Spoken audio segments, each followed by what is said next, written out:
Hello and good morning. I haven't shared a lot of video blogs recently, but I have some homework from my book club, which I will accept. And yeah, today, sharing at book club, there's like a little tiny bug on me. He is so small. Must be like a mite or something. Anyways, today at book club, I shared. And yeah, the challenge was to just kind of make a video of that share and then and kind of put it out there. So someone else's experience, so I won't share their name, but it's someone in my life who's had an issue with technology addiction and gaming specifically for many years. And recently, like a few days ago, got into a technology addiction clinic, which is extremely amazing news. And I'm like, it's a really big deal. So I'm sitting with that and also reflecting, I have a huge addiction to technology myself. And a lot of it is social media on Facebook, but more so I'm in this rabbit hole of politics and news right now. I'm deep into enjoying RFK Jr.'s speeches and witnessing the media corrupt everything he's saying and twist it and create this weird narrative that I find appalling.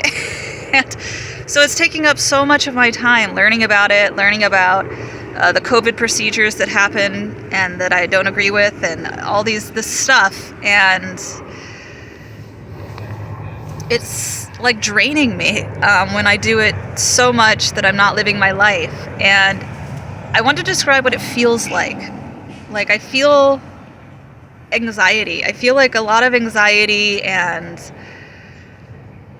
I keep scrolling, and I keep consuming, and I keep learning, and I can't even take a deep breath. I'm in such a fight or flight kind of frantic energy. I feel like I can't break out of it and just be at peace for a moment. And I'll spend days like this. Last week, I spent the whole week frantically learning stuff, looking at stuff, news, the war news, and feeling really bad until it got really toxic and I felt terrible. So I took off Friday, Saturday, and Sunday. It was no news, no media, no RFK Jr. I just went in nature and meditated a lot, and I sat with nature.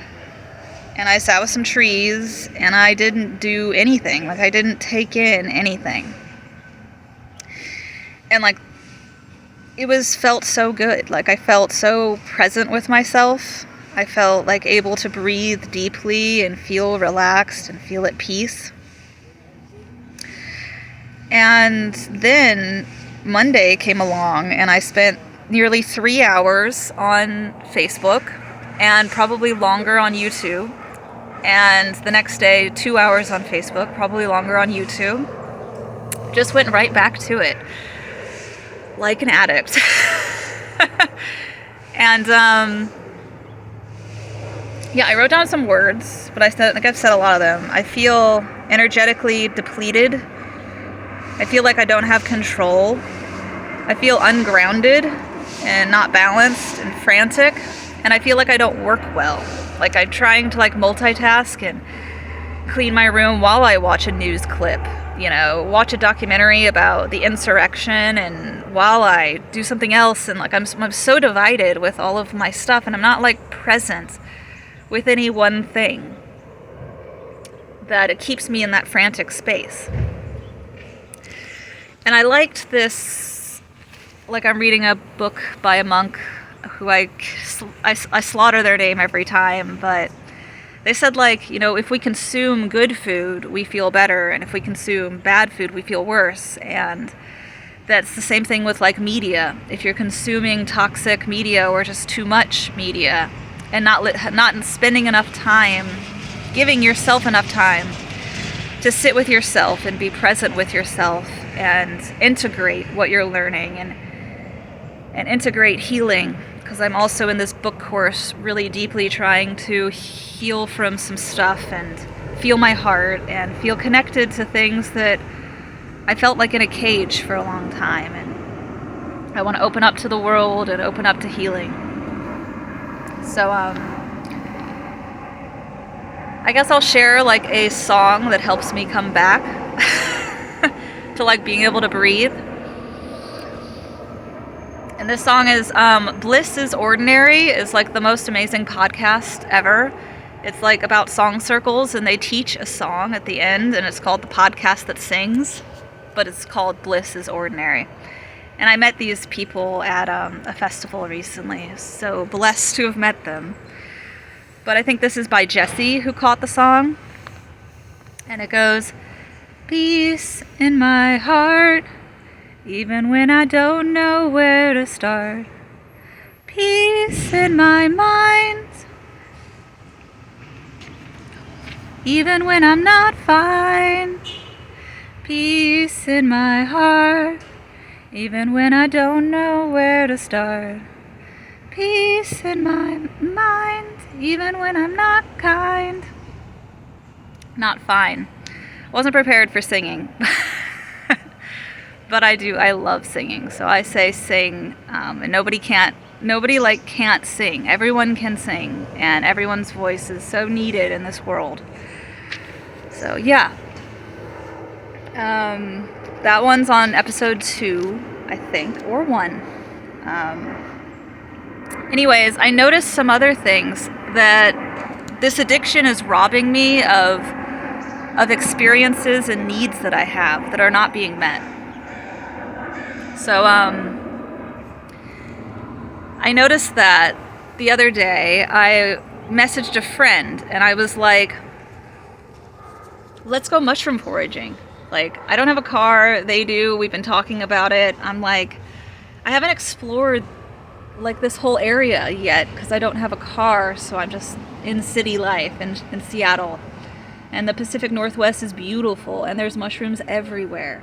So I sent him that message, and then I got sucked into politics and news and clips and stuff, and I like got back to my messages around noon, and turns out he drove right by me and was like, I can pick you up.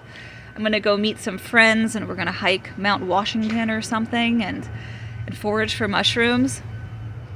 And I was like too sucked into my addictions to like be available for that. So,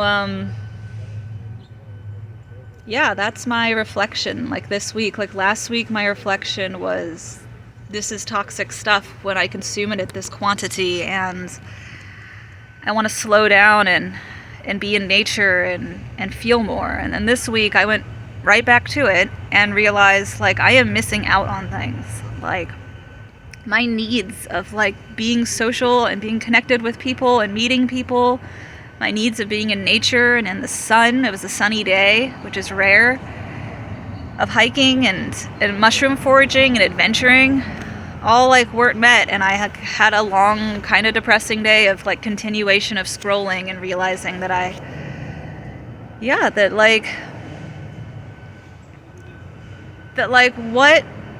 what kind of purpose path could we be checking out of when we're sucked into these addictions? And or I could speak for me, like, what am I missing out on? So yeah, I think that's what I wanted to share, along with kind of Katie's reflections to that share. And I find her to be extremely empathetic.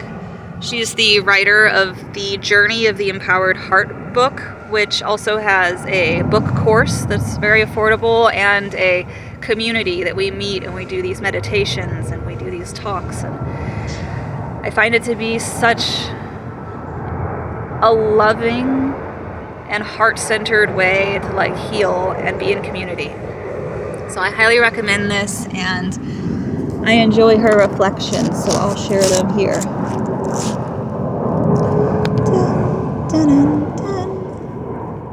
These shallow breaths. Can't even just give my... And could have picked me up to go his friend's route has been there and alcohol, because it's kind of like freaks me out. Like I like to like flow into a path wherever I find it. But that's like confirmation that like these things are distracting me from like awesome stuff, and therefore they're putting me off my path. If that makes any sense.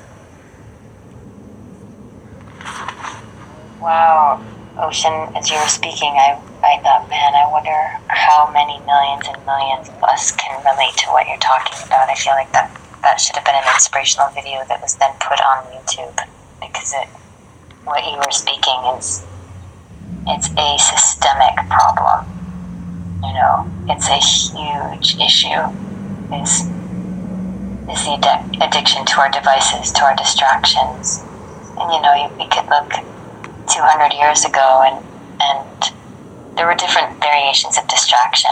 I'm sure food has been there, and alcohol, and gossip. Who knows? You know, there are always ways we can numb the feelings and look outward. But you're bringing awareness. You're articulating a very, very, very huge issue for many of us. And I feel like for the rest of us, the three of us, to just hear you speak and be reminded, yeah, wow, how much is that pulling us off of our purpose path through the distraction? Because it's a drug. And like, sadly, you know, the same way we're talking about Kat reclaiming her relationship to herself, to her presence, to her well-being, regardless of other beings, it is dangerous. Like, these are dangerous times with technology. Like, social media was Facebook, for example, where you spent hours. That's the concoction of brilliant minds who were hired to create a very, very, very addictive platform, where it's not just a coincidence that you're there for hours. Like, they designed it so you would be there for hours. Like, and I don't need to go down the rabbit hole. And I touch on it in the book, because I want us to keep in mind, like, we have to reclaim, like, it's going to take fierce strength and precision and focus and resilience to reclaim our attention and intentionally put it back into nature, instead of being persuaded by these highly addictive platforms. You know, even the color schemes that the cell phones are using, and the shapes, and they're soft, and they're... Okay, a city is a little noisy, so we'll retry. Like, and I don't need to go down the rabbit hole. And I touch on it in the book, because I want us to keep in mind, like, we have to reclaim, like, it's going to take fierce strength and precision and focus and resilience to reclaim our attention and intentionally put it back into nature, instead of being persuaded by these highly addictive platforms. You know, even the color schemes that the cell phones are using, and the shapes, and they're soft, and they're rounded edges, like, all of it is intentional, so that we feel safe to just completely lose ourselves to our phones, to social media. And it's not for everyone. You know, not everyone is dealing with this.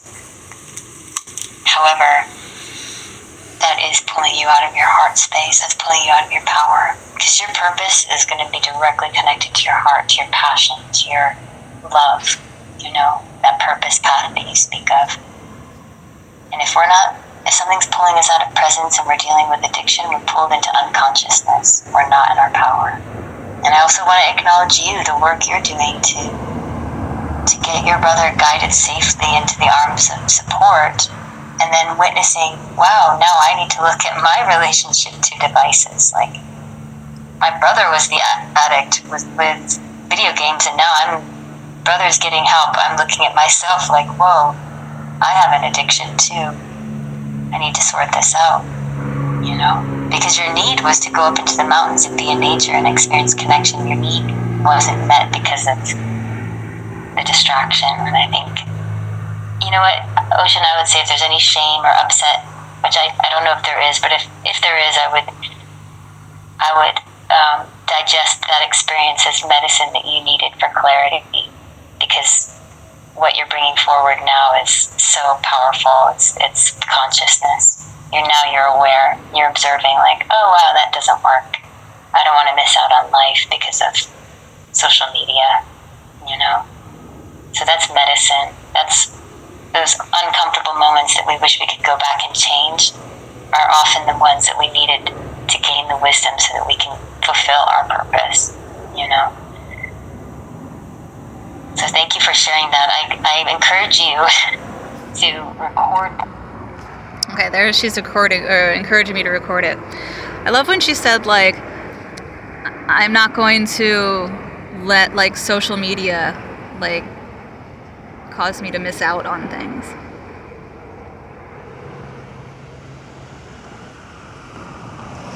I feel like there's so many things that can cause you to miss out on things. Like, even when I was on my farm, I would, like, download movies or shows, and I'd spend, like, sometimes I'd get caught for, like, a day or two and spend 8 hours a day binge watching a show and feel like shit doing it, Just like when I'm on my phone looking at RFK Jr. for hours.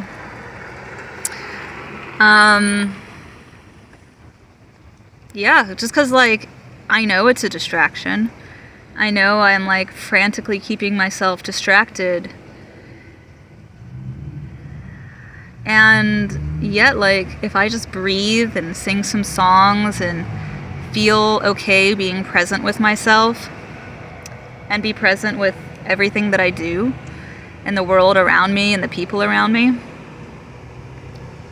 how much more, like, can there be to life? And that's where it gets exciting. So thank you for listening if you've gotten this far. I'm a little rusty at this, but I did it a lot in 2019. I made a lot of videos and it was a lot of fun, so thank you.